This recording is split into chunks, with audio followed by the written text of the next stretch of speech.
Nag-elite na pala ako.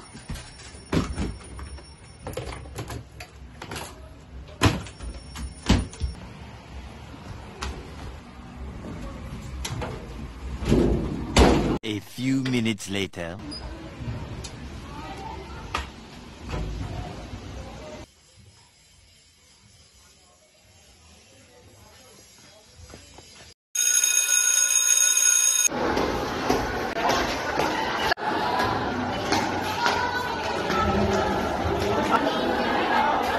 Good morning, sir. Sorry, I'm late.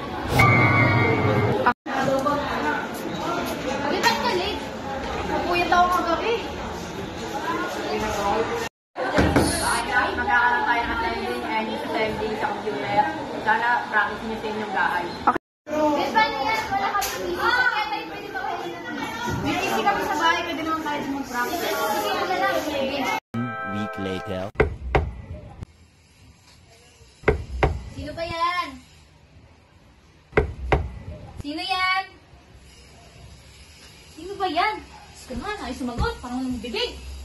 Sino ba kasi yan?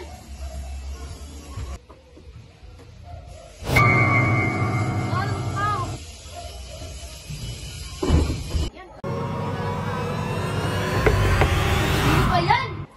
Yan eh. Ay, be! Ginulat mo nang ako, be. Tingnan natin yung sisi. Mga pala, no? A few minutes later. Uy, yun lang, be. Sahig. Ay, sorry. Ito kasi sa... Yan, sorry. Sorry. Rule number 1. Work in a suitable environment. Ensure your hands are dry and work in a cool area to prevent sweat from damaging components. Be, tali mo na tayo, bo. Tapos, tanggalin mo na rin yung mga accessories mo. Sige. Rule number 2. Tie your hair and remove all of your accessories to prevent static electricity and to avoid dropping accessories inside the PC case, and to prevent long hair from getting tangled with components. Be, buksan naman yung ilaw ang dilim eh. Mga pala, no? Buksan ko.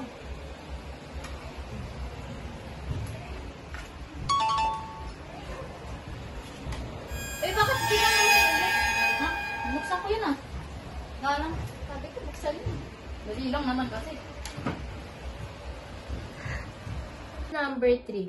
Use proper lighting to see clearly. A few minutes later.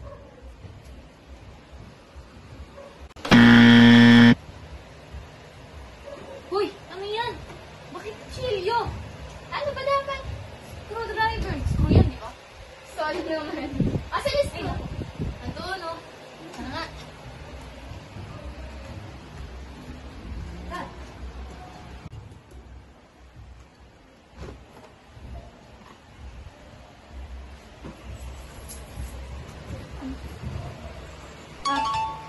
Kasi, hindi ko chilyo. Rule number 4. Use the correct tools to avoid damaging the components. PC are very delicate.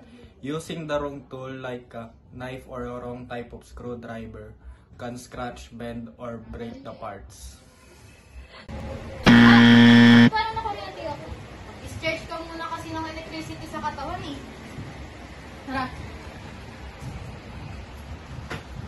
Sumawak ka muna dito sa wood. Tapos dito sa metal.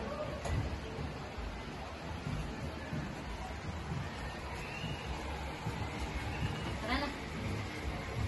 Rule number 5. Make sure to discharge the electricity remaining in your body before touching any components. Mo ilapag sa sahig, baka mawala. Dito mo ilapag para naka-organize. Rule number 6. Put the screws in the right place or container. Be, lagyan natin ng mga label yan para di tayo malito. Rule number 7. Label all the components to prevent any confusions. Bakit bakit kasi hindi nilaw mo dito sa bahay mo? Nakakatakot naman. Ay, hindi, wala yan. Lubi, may kumakatok. Sino yun? Tara, tingnan natin.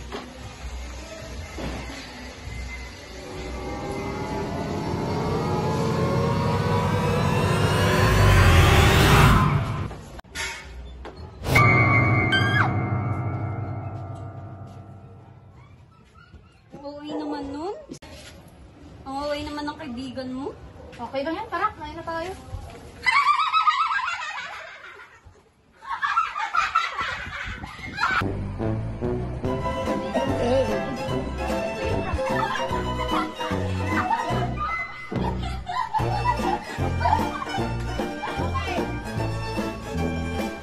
Yung tayo na yun eh!